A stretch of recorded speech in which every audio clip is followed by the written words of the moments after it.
نہ لڑو نہ لڑو، یہ حضور علیہ السلام کا اخلاق کریمانہ، حکمت عملی، دانائی کہ یخوفہم، کسی کو جھکانا یعنی پست کرنا کہ بھئی آرام کرو، نہ لڑو آپس میں۔ پھر حضور سواری پر سوار ہو کر چلے گئے۔ جب حضرت سعد بن عبادہ رضی اللہ تعالیٰ عنہ کے پاس پہنچے تو آپ نے فرمایا اے سعد الم تسمع الی ما قال ابو حباب یرید عبداللہ بن ابی قال کذا و کذا۔ وہ چونکہ سعد بن عبادہ انصار کے سردار تھے اور وہ بھی ان میں تھا، عبداللہ بن ابی بھی اسی انصار میں سے تھا، لیکن وہ منافق تھا۔ آپ نے فرمایا سعد بن عبادہ آپ نے سنا کہ عبداللہ بن ابی ابو حباب نے کیا کہا ہے؟ اس نے فلاں فلاں بات کی ہے۔ حضرت سعد بن عبادہ نے کہا یا رسول اللہ معاف کر دیں، اوف یا رسول اللہ، وصفہ درگزر کریں۔ فواللہ لقد آتاک اللہ الذی آتاک، اللہ کی قسم اللہ نے جو آپ کو مقام دیا ہے وہ آپ ہی کو دیا ہے، کسی اور کو نہیں دیا، اس کی حرکتوں سے کوئی فرق نہیں پڑتا، اب معاف کر دیں۔ اور اصل بات کیا ہے کہ جو مکہ مکرمہ اور مدینہ طیبہ والے جو تھے انہوں نے اس کے سر پر تاج رکھنا تھا عبداللہ بن ابی کے، کہ یہ دونوں شہروں کا ایک بڑی شخصیت ہے۔ تاج کا غالباً طریقہ تھا کہ پہلے پٹی باندھتے تھے، کوئی چھوٹی ٹوپی آپ لے لیں، اس کے اوپر تاج باندھتے تھے۔ ابھی اس کے سر پر تاج نہیں رکھا گیا تھا کہ حضور مدینہ طیبہ تشریف لائے، اس کی سرداری ساری دھری کی دھری رہ گئی، کیونکہ اب حضور کی موجودگی میں کوئی دوسرا تاج کا مستحق کیسے ہو سکتا ہے؟ تو انہوں نے یہ کہا کہ یا رسول اللہ اس بیچارے کو تو جلن ہے، معاف کریں اس کو، کیونکہ اس کی تو سرداری آپ کے آنے سے ختم ہو گئی۔ تو اس میں یہی بتایا کہ کس طرح اذیتیں حضور صلی اللہ علیہ وسلم کو زبانی بھی اور اس طریقے سے پہنچاتے تھے۔ تو انہوں نے کہا فلما اچھا لقد اصطلح آل حاضل بحیرہ، بحیرہ چھوٹا سمندر، اس علاقہ سمندر کا جو ہے انہوں نے آپس میں ایک کیا کیا تھا کہ ایک منصوبہ بنایا تھا، اس طرح منصوبہ بنایا تھا ان یتوجہ ہو کہ اس کے سر پر تاج رکھیں، فیحسبوا بالاصابہ، انہوں نے ابھی نیچے پٹی باندھی تھی۔ فلما رد اللہ ذالک بالحق آتاکا وہ شرک بذالک، جب اللہ تعالیٰ نے وہ مقام اور مرتبہ آپ کو عطا فرما دیا شرک بذالک، تو اس سے جل بھن گیا، حسد کرنے لگا، شرک جل بھن گیا۔ فذالک فعل بھی، اسی وجہ سے اس نے یہ کام کیا کہ اس کو بڑی ایک جلن تھی، حضور نے اس سے معاف فرما دیا۔ اس کے بعد آگے بھی وہی حدیث ہے جس کے اندر یہ کہا کہ آپ ہم سے دور ہو چلے جائیں اور جا کر جو آئیں آپ کے پاس ان کو تبلیغ کریں، ہمارے پاس نہ آئیں۔ اور اس میں یہ بھی ہے کہ ان کے درمیان پھر مسلمان بھی اور مشرکین اور یہ سب کے درمیان لڑائی، منافقین کے درمیان جرید، یہ لاٹھیاں کھجور کی جو شاخ ہے ان کے ساتھ، ہاتھوں کے ساتھ، جوتوں کے ساتھ، یعنی ایک دوسرے کو جوتے مارے اور مکے مارے، ہاتھ مارے، اور اس طریقے سے یہ لڑائی ان کے درمیان ہے۔ وہی یعنی پچھلی حدیث والا ہی مضمون ہے۔ اب ابو جہل کے قتل کا معاملہ، یہ اصل میں یہ ہم نے آگے نکلنا ہے۔ یہ واقعات جو ہیں جو بنیادی طور پر ضروری باتیں ہم نے پڑھنی ہے، چونکہ ان میں کوئی فنی بحث نہیں ہے، فنی بحث بھی نہیں ہے اور مسائل کا ائمہ کا اختلاف بھی نہیں ہے، اس لیے ہم نے اس میں زیادہ وقت نہیں لگانا، جو ضروری باتیں وہ کرنی ہیں۔ حضور نے فرمایا کہ کون دیکھ کے آئے گا کہ ابو جہل کا کیا بنا؟ غزوہ بدر میں وہ چونکہ کفار کے لشکر میں تھا، حضور نے فرمایا کوئی دیکھ کر کے آئے کہ ابو جہل کا کیا ہوا۔ حضرت عبداللہ ابن مسعود رضی اللہ تعالیٰ عنہ چلے گئے، انہوں نے اس کو یوں پایا کہ حضرت افراء کے 2 بیٹوں نے اس کو ضرب لگائی تھی۔ پیچھے آپ پڑھ چکے ہیں، معاذ اور معوذ 2 جو تھے، انہوں نے حضرت عبداللہ ابن مسعود سے پوچھا تھا کہ چچا جان ان میں ابو جہل کون سا ہے؟ تو انہوں نے کہا تھا کہ فرمایا تھا کہ بھتیجو کیا کام ہے، یہ تفصیل پیچھے ہو چکی ہے۔ تو وہ شعر میں دوبارہ آپ کو سنا دیتا ہوں، بڑا شاندار ہے کہ قسم کھائیے ماریں گے یا مر جائیں گے یا ماریں گے ناری کو، قسم کھائیے مر جائیں گے یا ماریں گے ناری کو، سنا ہے گالیاں دیتا ہے محبوب باری کو۔ انہوں نے یہ کہا کہ ہم اس لیے اس کو مارنا چاہتے ہیں کہ وہ ہمارے حضور صلی اللہ علیہ وسلم کی گستاخی کرتا ہے۔ تو بہرحال انہوں نے پایا انہوں نے اس کو داڑھی سے پکڑا۔ حضرت عبداللہ بن مسعود نے اس کو، داڑھی تو ان کا عربوں کا کلچر تھا، لہٰذا وہ رکھتے تھے داڑھی، لیکن ہمارے لیے کلچر نہیں ہے سنت رسول صلی اللہ علیہ وسلم، عربوں کا کلچر۔ اسی لیے یہ جو ہمارے ممالک ہیں مصر وغیرہ، یہ جو داڑھیاں نہیں رکھتے وہ کہتے ہیں کہ یہ کوئی سنت نہیں ہے، سنت ہے لیکن سنت عادیہ ہے۔ سنت عادیہ جس کا معنی کلچر ہے، کہ ان لوگوں کا رواج تھا۔ جس طرح پٹھان عام طور پر یہ پگڑیاں رکھتے ہیں، تو چھوٹے چھوٹے بچے کی پگڑیاں باندھی ہوتی ہیں، یا سیفی حضرات جو ہیں، یہ کلچر ہے۔ تو اس لیے وہ کہتے ہیں کہ داڑھی جو ہے یہ سنت، وہ دین والی سنت جو ہے وہ نہیں ہے۔ ان کے کاندھے تھک جائیں گے، آپ کے ہاتھوں سے ذرا اپنا ہاتھ نیچے رکھیں۔ تو وہ داڑیاں نہیں رکھتے۔ بڑے بڑے علامہ ہیں، قاری ہیں، شیخ الحدیث ہیں، شیخ التفسیر ہیں، تو نہیں رکھتے۔ تو ایک فوت ہو گئے، عطیہ سکر ان کا نام تھا، ڈاکٹر تھے بڑے۔ ان کی جب باری ہوتی تھی کلاس میں، مختلف کلاسوں میں، تو بہت سارے طالب علم ان کی کلاس میں آتے تھے سننے کے لیے۔ تو ایک دن انہوں نے خواہ مخواہ چھوڑ دیا، اپنے آپ ہی بات شروع کر دی کہ لوگ کہتے ہیں داڑھی بڑھاؤ، اور داڑھی بڑھاؤ تو فن تجمیل و تحسین، یہ تو محض ایک جمال ہے، تحسین ہے، یعنی اس کا کوئی تعلق نہیں ہے دین کے ساتھ۔ اب میرے مزاج کا آپ کو پتہ ہے، تو مجھ سے تو برداشت نہیں ہوتا۔ میں پر تولے میں نے اس سے بات کرنے کے لیے، تو ادھر الجزائر کے ساتھی بیٹھے ہوئے تھے، عبد النور ایک کا نام تھا، وہ بھی داڑھی منڈے تھے، بڑے بڑے عالم تھے، لیکن وہ داڑھی رکھتے نہیں ہیں، کوٹ پینٹ پہنا ہوا ہے۔ اس نے مجھے اشارہ کیا، بھائی نہیں بولنا، میں چپ ہو گیا۔ اس نے جب یہ دوبارہ یہ بات کی اور حدیث پڑھی، 5 باتیں فطرت سے ہیں، اس میں داڑھی کا بھی ذکر ہے، ناخن کاٹنے کا بھی، وغیرہ وغیرہ، بعض حدیثوں میں 10 کا ہے بعض۔ تو میں پھر بول پڑا، میں نے کہا یا شیخ، اس نے مجھے کہا اس کو، میں چپ ہو گیا۔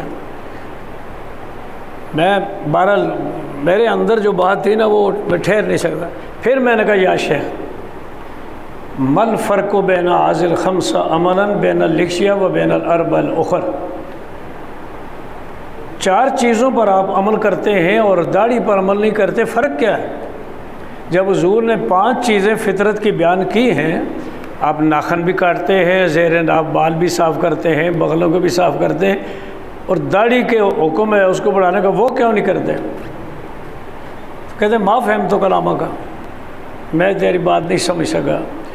ہمارے ساتھ ایک الجزائر کا بیٹھا تھا، وہ پاکستانی لگتا تھا، اس کی داڑھی تھی اگرچہ زیادہ تو نہیں تھی، تو اس نے کہا یہ کہا ہے، سمجھنے والی کون سی بات؟ بہرحال میں تو بول پڑا۔ وہ اس لیے وہ لوگ جو ہے وہ داڑھی کو کہتے ہیں یہ عربوں کا کلچر ہے۔ ابو جہل نے بھی داڑھی رکھی ہوئی تھی، حضرت عبداللہ بن مسعود نے یہاں سے پکڑا، چونکہ زخمی ہو گیا تھا، ابھی اس کی جان نہیں نکلی تھی، تو اس نے کہا کہ آپ نے فرمایا انت ابو جہل، تو ابو جہل ہے؟ اس نے کہا حل فوق رجل قتلتموہ، کیا تم نے مجھ سے کسی بڑے آدمی کو بھی قتل کیا ہے؟ یعنی تم جن کو قتل کر رہے ہو میں ان میں سے سب سے بڑا ہوں۔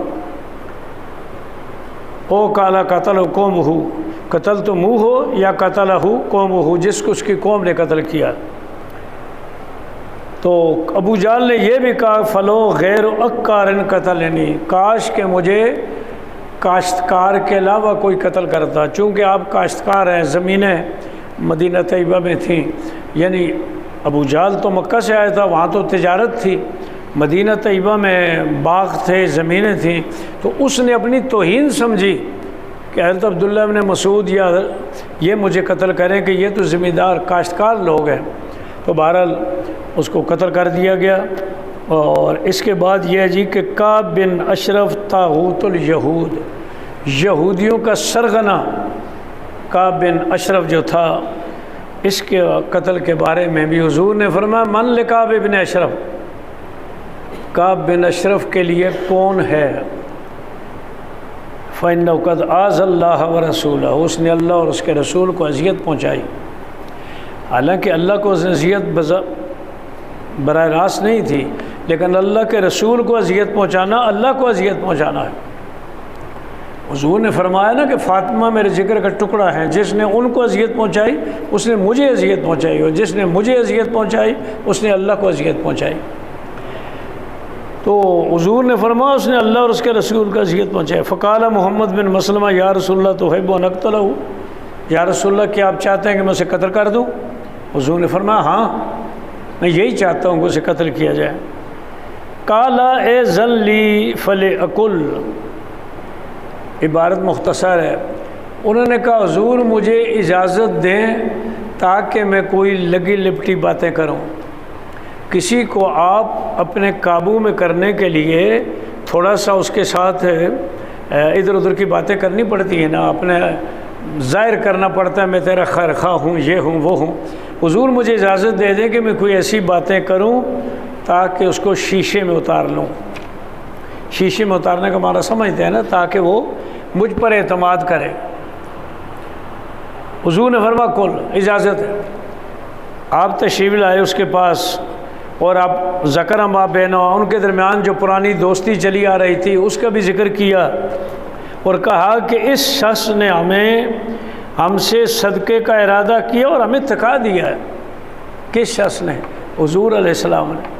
انہوں نے اس سے کہا کہ یہ ہم سے صدقہ مانگتے ہیں اور ہمیں تھکا دیا ہے۔ چونکہ حضور نے اجازت دے دی تھی کہ جو بات آپ کرنا چاہیں کر لیں تاکہ آپ پر وہ اعتماد کرے۔ فلما سمعہ قال وَإِذًا، جب اس نے سنا اس نے کہا ابھی کیا ہے، ابھی تمہیں اور بھی مشقتیں آئیں گی۔ وَاللَّهِ تَمُلُّنَّهُ، کہ وہ تمہارے یعنی اس کا مطلب یہ ہے کہ تم سے يَتَزَجَّرُونَ مِنْهُ، کہ تم اس سے اور زیادہ تکلیفیں برداشت کرو گے۔ قَالَ إِنَّ قَدْ اتَّبَعْنَاهُ الْآنَ، حضرت محمد بن مسلمہ نے کہا، اس نے کہا ان کا ساتھ کیوں نہیں چھوڑ دیتے؟ آپ نے فرمایا ہم تو اتباع کر چکے ہیں، اب اتباع جب کیے تو یہ چھوڑنا اچھا تو نہیں لگتا ہے۔ حتیٰ ننظر الی ای شیء یسیر امرہ، حتیٰ کہ ہم دیکھیں کہ ان کا معاملہ کہاں جاتا ہے، پھر دیکھ لیں گے، لیکن ابھی ہم ان کو چھوڑ نہیں سکتے۔ یعنی لگی لپٹی باتوں کے اندر بھی اپنے دین کو نہیں چھوڑا، حضور کے تعلق کو نہیں چھوڑا۔ قال قد اردت ان تسلفنی سلفا، آپ نے فرمایا کہ میرا ارادہ ہے کہ تم مجھے اسلحہ ادھار دو۔ تسلفنی سلفا، اسلحہ ادھار دو۔ قال فما ترہنونی، تم مجھے میرے پاس رہن کیا رکھو گے، کیا چیز گروی رکھو گے میرے پاس؟ فرمایا تم کیا چاہتے ہو؟ اس نے کہا تم اپنی عورتیں میرے پاس گروی رکھو۔ اب آپ کو غصے کا موقع نہیں تھا، وہ اس لیے غصہ نہیں آیا، کیونکہ غصہ کرنے سے تو معاملہ سارا خراب ہوتا ہے۔ انہوں نے کہا تم عرب کے خوبصورت ترین آدمی ہو، ہم اپنی عورتیں تیرے پاس رکھ دیں؟ انت اجمل العرب ترہنو کا نساءنا قال لہو ترہنوننی اولادکم، اس نے کہا اپنے بچوں کو میرے پاس رہن رکھ دو۔ آپ نے فرمایا کہ ہمیں لوگ گالیاں دیں گے، تانے دیں گے کہ تھوڑے سے اسلحے کے لیے یا تھوڑی سی چیز کے لیے تم نے اپنے بچوں کو رہن رکھ دیا۔ یسب ابن احدنا یسب ابن احدنا فیقال رہنا فی وسقین من تمر، کھجوروں کے 2 وسق میں ان کو رہن رکھ دیا گیا، لیکن ہم تمہارے پاس اسلحہ رہن رکھتے ہیں۔ اچھا اوپر جو تھا اردت ان تسلف سلفن، اس سے اسلحہ مراد نہیں تھا، ہم تو اس سے کوئی ادھار مانگتے ہیں۔ نیچے اس کی وضاحت ہو گئی کہ کھجوریں مانگتے ہیں، کھجوریں ہمیں دو اور نیچے پھر انہوں نے کہا کہ اچھا اب ہم تمہارے پاس اسلحہ رکھتے ہیں شان السلاح. اس نے کہا ٹھیک ہے، اور وعدہ کر لیا کہ حضرت حارث اور ابی حبس بن جبر، عباد بن بشر یہ آپ کے ساتھ آئیں گے، اسلحہ لے کر آئیں گے. فرماتے ہیں کہ وہ آئے، اس کو رات کے وقت نیچے بلایا، اوپر بالا خانے میں تھا، نیچے آواز دی کہ بھائی میں محمد بن مسلمہ ہوں، آؤ نیچے. فنزل الیہ، نیچے اترا. سفیان راوی کہتے ہیں اور کالا غیر عمر کہ حضرت عمر کے علاوہ راوی یہ کہتے ہیں کہ اس کی بیوی نے اس سے کہا انی لاسمع صوتا کانہ صوت دم، مجھے تو ایسی آواز سنائی دیتی ہے جس میں خون کی بو آتی ہے، خون کی بو آتی ہے. اس نے کہا نہیں نہیں، یہ تو میرا دوست ہے، محمد بن مسلمہ ہیں، میرے دوست ہیں اور رضی ہوں اور میرے دودھ بھائی ہیں. وہ ابو نائلہ ان کے ساتھ ہیں. ان الکریم لیلا لاجابہ، کسی کام کے لیے جب کسی کریم آدمی کو بلایا جاتا ہے تو اسے قبول کرتا ہے. لہٰذا انہوں نے مجھے جب نیچے بلایا ہے تو میرا فرض بنتا ہے کہ میں ان کی بات سنوں. قال محمد انی اذا جاء فسوف امد یدی الی راسہ فاذا استمکنت منہ فدونک. اپنے اپنے ساتھیوں سے فرمایا جب وہ نیچے آ جائے گا تو میں اسے پکڑ لوں گا، تو پھر تم اپنا کام کر لینا. جب میں اس کو قابو کروں، وہ دونہ کا مطلب کیا ہے؟ پکڑ لینا تم اسے. کہتے ہیں جب وہ اترا، اس حالت میں اترا کہ وہ متوشق، اس سے خوشبو کی مہک آ رہی تھی. انہوں نے کہا کہ تجھ سے بڑی اچھی خوشبو کی مہک آ رہی ہے. اس نے کہا ہاں، تحتی فلانہ تنیات اور نساء العرب، میرے نیچے یعنی میری بیوی وہ عورت ہے کہ جو عرب کے اندر سب سے زیادہ خوشبو والی ہے. کالا فتازن علیہ نشمہ میں رہو، آپ نے فرمایا مجھے اجازت دیتا ہے کہ میں سونگ لوں. اس نے کہا ہاں. آپ نے سونگا اور ساتھ ہی یہاں سے پکڑ لیا. جب پکڑ کر کے سونگا، جس طرح کہتے ہیں دوستوں کا بھی آپ نے ذرا موڑے پر ہاتھ رکھے ہوئے تھے، تو یہاں سے پکڑ کر کے تو اس کو سونگا جس میں کوئی شک نہیں پڑتا کہ کیوں پکڑا. ثم قال تاذن ان اعود، فرمایا اب مجھے دوبارہ سونگنے کی اجازت دیتا ہے. اس نے کہا فاستقمن من راسہ، یہاں سے پکڑا سر سے، سونگنے کے بعد یہاں سے پکڑ کر کے نیچے کیا. قال دونکم، فرمایا پکڑو اسے. باقی اپنے ساتھیوں سے کہا. سمجھ آ گئی نا؟ ہمارے پنجابی میں کہتے ہیں، یہ ہمارے علاقے میں جب اس کو پکڑ لیا کہ کہتے ہیں پکڑو تھوڑا پتر لگتا ہے، پنجابی میں کہتے ہیں. انہوں نے کہا پکڑو اسے، تو یوں کر کے اس کو ہلاک کر دیا. اب یہ ایک طریقہ کار حکمت تھی کہ اس کو اپنے پہلے شیشے میں اتارا، یعنی قابل اعتماد بنایا. اور تو گستاخ تھا، حضور کی گستاخیاں کرتا تھا، لونڈیاں رکھی ہوئی تھیں جو حضور کی گستاخی کرتی تھیں. تو حضور نے فرمایا اس کو کون قتل کرے گا؟ غزوہ خیبر، حضور صلی اللہ تعالیٰ علیہ وسلم نے خیبر کا غزوہ فرمایا. عبارت کہاں تک پڑھی تھی؟ آگے پڑھی ہے. اچھا، غزوہ خیبر فرمایا. کہتے ہیں کہ ہم نے صبح کی نماز، حضرت انس فرماتے ہیں رضی اللہ عنہ، ہم نے خیبر کے پاس جا کر صبح کی نماز پڑھی. رات کو ہم گئے اور صبح کی نماز پڑھی. غلسن، اندھیرے میں حضور صلی اللہ علیہ وسلم سوار ہوئے اور آپ کے پیچھے حضرت ابو طلحہ بھی سوار ہوئے، اور میں وہ الگ سوار ہوا، ابو طلحہ الگ، اور میں حضرت ابو طلحہ کے پیچھے سوار ہوا. پیچھے آپ پڑھ چکے ہیں کہ حضرت ابو طلحہ حضرت انس کے سوتیلے باپ تھے. فاجر النبی صلی اللہ علیہ وسلم فی رکاک، حضور گلی کوچوں میں چلنے لگے، رکاک گلی کوچوں میں. وَإِنَّ رُكْبَتِي لَتَمَسُّ فَخِذَ النَّبِي صلی اللہ علیہ وسلم، میرے جو گھٹنے تھے وہ یعنی ہماری سواری پیچھے تھی اور میرے گھٹنے حضور کی رانوں کے ساتھ ٹکرا رہے تھے، اتنے آگے تھے. وَنَّصَرَ الْإِزَارَ عَنْ فَخِذِ النَّبِي، سواری تیز جا رہی تھی، چونکہ چادر باندھتے تھے تو حضور کے ران مبارک سے چادر ہٹ گئی تو کہتے ہیں کہ انی لرا بیاض فخذ النبی صلی اللہ علیہ وسلم، میں نے حضور صلی اللہ علیہ وسلم کے رانوں کی سفیدی کو دیکھا، آپ کا جسم سفید۔ اب یہاں سوال یہ پیدا ہوتا ہے کہ کسی کی ران کو دیکھنا تو حرام ہے کیونکہ یہ پردے میں شامل ہے، تو اس کا جواب یہ ہے کہ ایک تو یہ کہ حضور علیہ السلام نے خود ران ننگی نہیں کی، سواری تیز آ رہی تھی تو اس کی وجہ سے کپڑا ہٹ گیا، تو یہ تو گویا کہ قصدن نہیں تھا، اس لیے اس بار حضور کے اوپر بھی کوئی بات نہیں آتی۔ پھر ان کا دیکھنا بھی قصدن نہیں تھا، اچانک ان کی نظر پڑی حضور کے ران مبارک پر، لہٰذا اس پر کوئی اعتراض نہیں ہو سکتا کہ ران کو ننگا کرنا بھی جائز نہیں ہے اور کسی کی ران کو دیکھنا بھی جائز نہیں۔ اس سوال کا جواب یہ اپنے ذہنوں میں رکھیں آپ کہ قصدن ایک کا بھی نہیں، نہ حضور علیہ السلام نے قصدن کپڑا ہٹایا نہ انہوں نے قصدن دیکھا۔ جب حضور داخل ہوئے تو آپ نے فرمایا اللہ اکبر، خربت خیبر تباہ ہو گیا، خربت تباہ ہو گیا۔ انا اذا نزلنا بساحت قوم فساء صباح المنذرین، ہم جب کسی قوم کے سین میں داخل ہوتے ہیں یعنی علاقے میں داخل ہوتے ہیں تو جن لوگوں کو ڈرایا گیا ہے ان کی صبح بڑی بری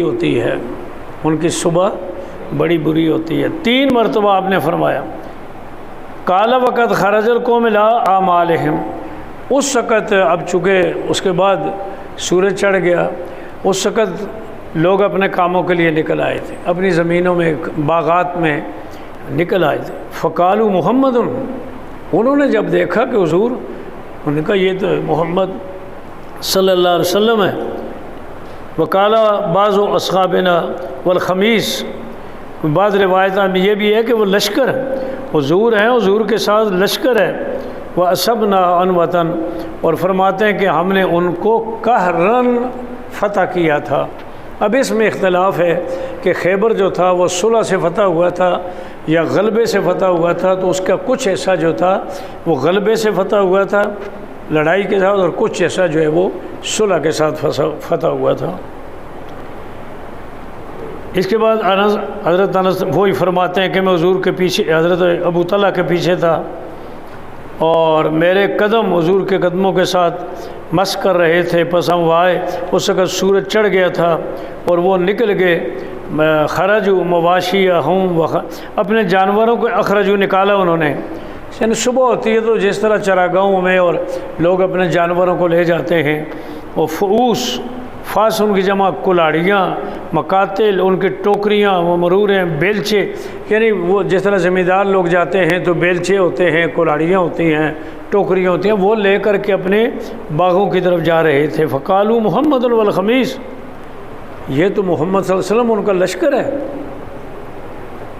حضور صلی اللہ علیہ وسلم نے وہی بات فرمائی خربت خیبر، تو اللہ تعالیٰ نے ان کو شکست دے دی۔ اس کے بعد انس بن مالک کہتے ہیں کہ جب حضور علیہ السلام خیبر میں آئے تو آپ نے وہی آیت پڑھی اذا نزلنا بساحت قوم فساء صباح المنذرین۔ آگے یہ جی کہ سلمہ بن اقویٰ کہتے ہیں کہ ہم نکلے حضور علیہ السلام کے ساتھ خیبر کی طرف، فتسیرنا لیلا، ہم رات کو چلتے رہے۔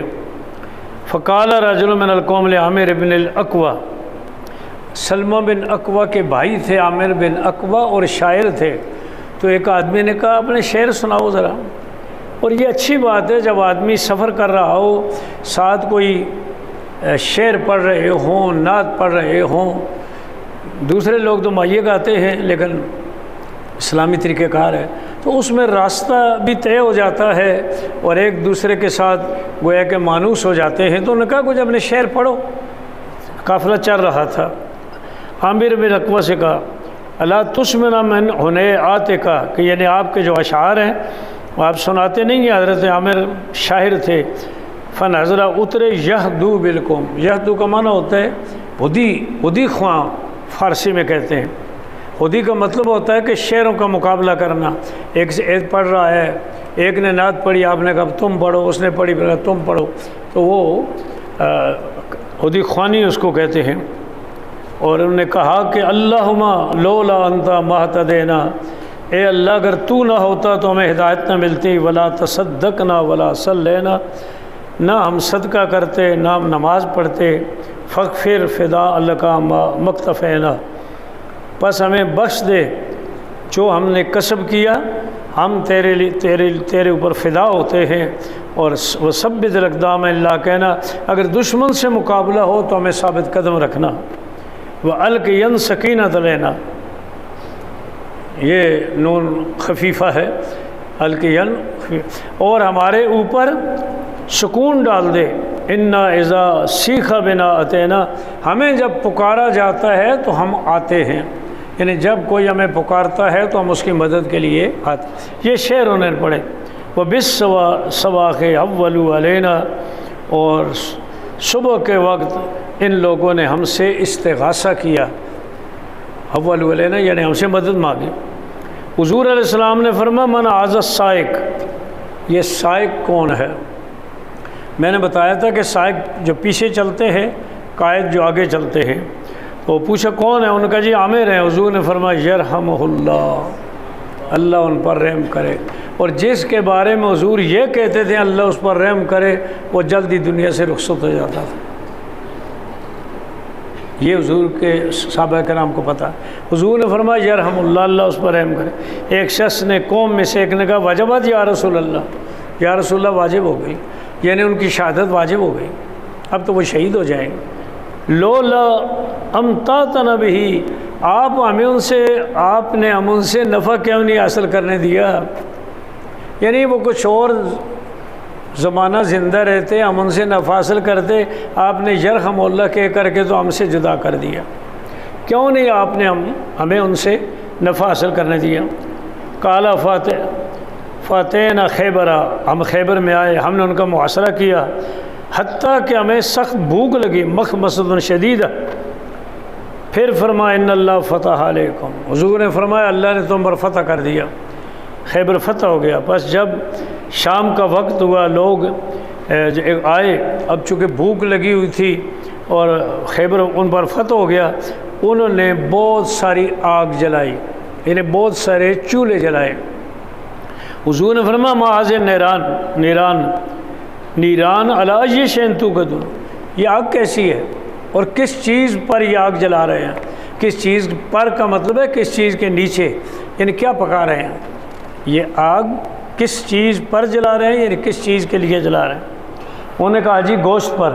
فرمایا اجل ہمیں کون سا گوشت؟ انہوں نے کہا جی حمر الانس، یا گھریلو گدھوں کا گوشت۔ حضور علیہ السلام نے فرمایا احریقوھا واکسروھا، اس کو گرا دو اور برتن توڑ دو۔ اس وقت حضور نے گھریلو گدھوں کا گوشت حرام قرار دے دیا۔ تو یہ حضور کے اختیارات میں سے کئی چیزیں اللہ نے حرام نہیں کی، حضور صلی اللہ علیہ وسلم نے فرمایا کہ برتن بھی توڑ دو، یہ گوشت بھی گرا دو۔ تو ایک آدمی نے کہا او یوریکوھا، یا صرف اس کو گرا ہی دیں؟ حضور علیہ السلام نے فرمایا او ذاکا، یا ایسا ہی کر لو۔ اس میں یہ معلوم ہوا کسی کے بولنے سے اگر فائدہ دوسروں کو ہو جائے تو بولنے میں رکنا نہیں چاہیے۔ انہوں نے کہا برتن، ہمارے پاس برتن نہیں ہے، برتن توڑ دیں گے تو پھر ہم کیا کریں گے؟ تو ایک آدمی نے ہمت کی، اس نے کہا یا رسول اللہ اس کو گرا دیں اور برتن ہم نہ توڑیں۔ حضور فرمایا ٹھیک۔ اب دیکھیں نا کہ ان کے کہنے سے فائدہ ہو گیا کہ برتن ان کے بچ گئے۔ تو اسی لیے اگر کوئی مشکل کام ایسا ہو، کوئی ایک آدھ ساتھی جو ہے وہ ہمت کر کے آگے کہہ دے تو پھر کیا ہو جاتا ہے؟ سب ساتھیوں کو فائدہ ہو جاتا ہے۔ اس لیے اس میں یہ نہیں کہنا چاہیے یار مجھے کیا والی بات نہیں، ایک ثواب کی بات۔ ٹائم نہیں ہے ہمارا، اوقاف کے انٹرویو ہو رہے تھے، میں بھی اس وقت اوقاف کی خطابت میں تھا، میں تو نہیں جاتا تھا، لیکن ہمارے قاری صاحب تھے بڑے ماشاءاللہ بہت اچھے تھے، انہوں نے زبردستی کا جانا ہے۔ انٹرویو لیا، کچھ کے انٹرویو لیا تو انہوں نے کہا جی رمضان کا مہینہ ہے، اب ہم تنگ ہو گئے ہیں تو عید کے بعد انٹرویو لیں گے۔ تو ساتھی جو باہر سے ملتان سے، سرگودے سے، پورے پنجاب سے آئے تھے، مجھے کہنے لگے جی آپ ان سے ذرا کہہ دیں کہ اگر ہمیں مہربانی کرے آج ہی انٹرویو لے لیں، بار بار آنا مشکل ہے۔ میں اندر گیا، ڈاکٹر بشیر احمد صدیقی رحمۃ اللہ علیہ تھے، ایڈمنسٹریٹر اوقاف کا تھا، جامعہ اشرفیہ کا عالم تھا، اہل حدیث تھا۔ میں نے کہا جی انٹرویو لے لیں، دور دور سے آئے ہیں، بار بار آنا۔ مجھے کہنے لگے آپ بیٹھے انٹرویو دیں۔ میں نے کہا جی میرا اپنا مسئلہ نہیں ہے، میں ان کی بات کروں، میں تو لاہور میں ہوں، میں بھی کسی کو دے دوں گا۔ الحمدللہ میرے کہنے پر فائدہ یہ ہوا کہ سب کا انٹرویو ہو گئے۔ تو اگر آپ کے کہنے سے کسی کو فائدہ ہو جاتا ہے، اب ان کے کہنے سے برتن بچ گئے، تو اس لیے اس میں کوئی جھجک نہیں کرنی چاہیے۔ یہی ہوگا نا کہ اگلا آدمی نہیں مانے گا تو کیا فرق پڑے گا۔